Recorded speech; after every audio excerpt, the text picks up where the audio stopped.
Is the second base racist? If not, why not? Also, why did third base get into that NASCAR female driver's panties? Oh, panties, such an interesting word. She's a horrible driver. She's terrible. But we have to act as though she's as good as any man. GoDaddy.com.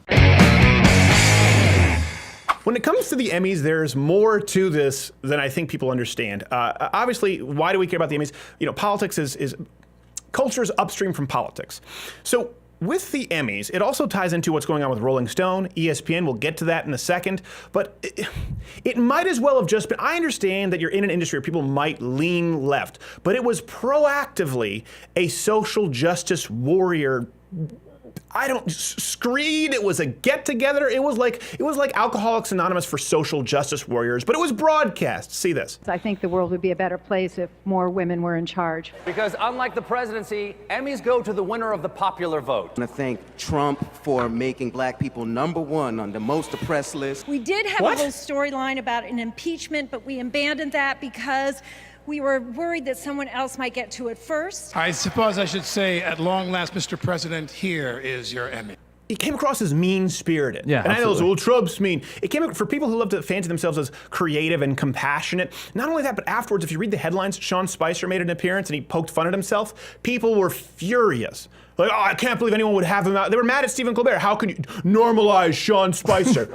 Everything from a knot. It's like this guy is he's no longer working for the president. He can't come out and do a joke. How dare you treat that human like a human? Can you believe that they're actually mad that they use someone who clearly has been the butt of a joke for years for months, for the last year, and he came out, and it feels like years, and he just made a joke about himself, and they were furious. Yeah, they hate jokes. And it's also, you can see a lot about someone's character by how they act when they win something. Yeah, that's a good point. Yeah, like you win, and now you're like, and now I'm gonna get back at everybody versus now I'm gonna be grateful. Like, it's just so revealing. If you were to just throw out a net, like throw out a dolphin catching net into this audience, and who would you grab? How many of them have been part of progressive anti-bullying campaigns? Right away, Alec Baldwin, Kevin Spacey, Stephen Colbert, they all do those jump cut anti-bullying campaigns. When you say gay, when you say gay, when you say gay, do you know what you say?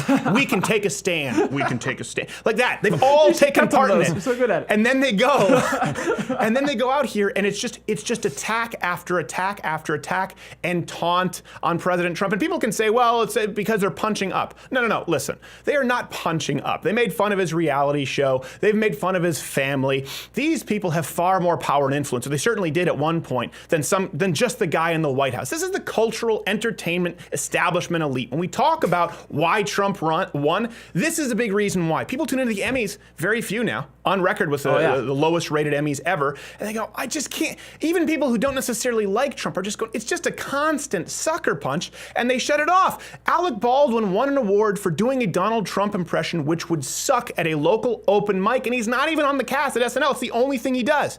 Okay, his Trump impression is just doing this. It's slightly better than Ben Shapiro. And then Donald Glover, let's unpack this. Thanks, black's the most oppressed group. What? Yeah. Am I the only one who watched that? I understand everyone else, okay, you hate Donald Trump, but is it just me? Is that completely nonsensical? Like, I can understand a leftist making an argument like, okay, Muslims, the ban, immigrants, because they don't delineate between illegal and legal. Maybe transgenders, the military thing, blacks? maybe? Yeah, no, it's definitely a little nutty. I can't think of any discernible, none that would harm blacks from Donald Trump. Even disproportionately, inadvertently, harm black people. Yeah. But let's unpack this, by the way. Blacks, the most oppressed. Really? Police officers are 3 times less likely to shoot unarmed black suspects. You're welcome. Sincerely, white people, 3 times more likely to be shot. Black people don't like that stat. It's absolutely true. Black people getting into school in the United States with lower SAT scores thanks to affirmative action. People screwed? The Asians. They have to get higher scores. They're held to an absolutely different standard. Black employment, as a matter of fact, if we want to talk specifically under Donald Trump, has gone up with 700,000 black jobs since he's taken office. So when you just come out and you say, black are the most oppressed, first off, they're not the most oppressed group in this country, certainly not as it results to systemic discrimination. Now, if you want to talk about individual discrimination, ironically, of which you're creating more because you're using your Emmy platform to say that everyone's racist, who helped get you an Emmy, yeah, they're individual jackasses. But it has nothing to do with systemic discrimination. Is there that's the comment of the day. Tweet us or comment below. What systemic discrimination is there in the United States today, specifically to black people, making them the most oppressed group? I want to hear your comments because I can't think of anything. Trayvon Free, who won an Emmy beforehand, I guess he won it, he got it in advance. I don't know, it's like people who can take their midterms early. So he tweeted out this. He tweeted out, standing in the street holding this, and a cab driver looked at me, drove past, and picked up a white lady 10 feet behind me. Amazing. So a couple things with this tweet. People just take it at face value and it gets, millions of people in reach. No one hails a cab in Los Angeles. That woman called for that cab. She called for that cab. So you're bitching about a cab that a woman called for. Every cab driver in Los Angeles, I was there for years, is a Middle Eastern Muslim. Am I wrong here? No, they're pretty. Yeah, Middle Eastern Muslims. So is this tweet Islamophobic? No one going to call him on that one? Why would an Emmy matter? If he didn't have one, would it be less offensive? Would he be more important than a black person without an Emmy?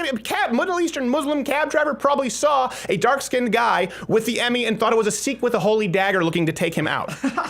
And by the way, just like the rape accusations, none of this holds up when held to scrutiny. It doesn't hold any water. The picture is, there was a cab going by, hey, and it went past the black guy to this white lady. No. She called for a cab and you're a dick. The Rolling Stone is up for sale too. This relates not only the Emmys, but it goes out like Rolling Stone is up for sale and they directly admit, you can read a quote where it's because of leftist politics. Like people know this. It's because they've continually gone more and more left and people no longer want to read Rolling Stone, so subscribership is down. Who'd have thought that a music magazine that's become exclusively a political activist magazine could possibly go under? This is where, again, it becomes mean-spirited when you look at everyone getting together. It's like the cool kids table. We all hate Trump, right? And I get it. Trump can be a bombastic ass. I'm not saying he's some shrinking violet. I understand it. But when it's everybody, when it's the Emmys, the Oscars, all of the entertainment industry, all of the media complex, ABC, NBC, CNN, when it's ESPN, when it's Rolling Stone, when it's Variety, when it's now GQ and when it's everybody doggy piling on, at what point do you just feel gross for being a coward? When it comes to the Rolling Stone, have they learned nothing from ESPN? ESPN had to lay off 100 on-air personalities because of subscriber losses. Like it was recently Jemele Hill calling Trump a white supremacist. I mean, there are a lot of things you can say about Trump or disagree with, but white supremacist is not one of them. You see, again, this all ties in. These people are in such an echo chamber. ESPN doesn't understand that people actually tune into them for sports. Welcome to Sports Center. Today in sports, we talk debt ceiling. We also talk Washington gridlock. Are Republicans to blame? Most likely. Of course they are. That's right, John. Also, an investigative report into the increasing and disturbing lack of diversity in the sport of curling. Such a shame. So disturbing. In 2017, such a shame. Especially when it's so unavoidable, John. Also, men in the women's locker rooms, where sexual assault ends and transgender rights begin. And an expose on NBA's notorious heightism, where the glass ceiling quite literally is the backboard. Where are the shorts? Alarming. Where are the Asians? Later, football. Oh, what is that? What's football? Here's the thing. With Emmys, ratings are terrible. Rolling Stone, we're for sale. ESPN, they're hemorrhaging viewers. You look at late night, well, first off, Jimmy Fallon is losing to Stephen Colbert right now, which is crazy because Letterman didn't beat Leno for years, remember in the last few years. But they used to get, 6 million, 8 million apiece. By the end of it, it was like 5 or 6. Stephen Colbert's getting 3. Jimmy Fallon's getting 2. People are tired of tuning in. The more that these people in the entertainment industry get away from their purpose, which is to entertain or to inform on music or to inform on sports, people shut it off. And that's what's important to note here. This is why I talk about them being bullies, because it's not only a profit motive, not that it would be acceptable if it were, but the left has understood that culture is upstream from politics for a long time. But they're willing to take those losses if they think they can get their digs or their jabs in. It's not just a profit motive because you can consistently see across the board it hurts them. Same thing happened with anti-American movies, but they still make Redacted, they still make Rendition, Lions for Limbs. ESPN still went down this path when they took poll after poll. No one cared about Redskins. The Emmys is still going down. They ensure that every year is a further and further left host. You look at Rolling Stone, you look at Vice, they just go further and further to the left, and they just absolutely continue to collapse because it is an ideological motive. They are trying to create propaganda. It's not working, but they're still going to dig their heels in. And it's important to note that. They're not just going after dollars. They're actually trying to change your political mind every single day. So when people say, hey, why do you talk about the Emmys? Who cares about the Emmys? Well, they care about the Emmys. And because culture is more important than politics, we need to be in the know. And it is it's so wonderful with new media. And when you see these things, with us with Mug Club and YouTube, that we can actually speak out against this for as long as Google and Facebook and Twitter allow us. And that's why you see NBC, CBS, you see ESPN. What are they trying to do? They're trying to buy influence on YouTube. They're trying to buy influence. They're trying to get in there where new media started beating them in the numbers because they're scared and they're wrong, and it's not a profit motive. It's an ideological one, and it's an ideological one that sucks. Also, Donald Glover, I really like the guy. I think he's funny. But black people, most oppressed group? Are you out of your tree, sir? Welcome back to SportsCenter. Before we close out the show, it is our duty to inform you of any of our mistakes this evening and, of course, apologize for insensitivity. So first, I would like to apologize to the American Fatherless Household Association for reciting the African-American statistic, which, although entirely accurate, was offensive and out of line. I apologize. And I would like to sincerely apologize for my remarks that I called ping pong, quote unquote, midget tennis. You know, we don't get everything right here at SportsCenter, but we always try to correct the record. How was he to know? It'd be very difficult. I can understand how he...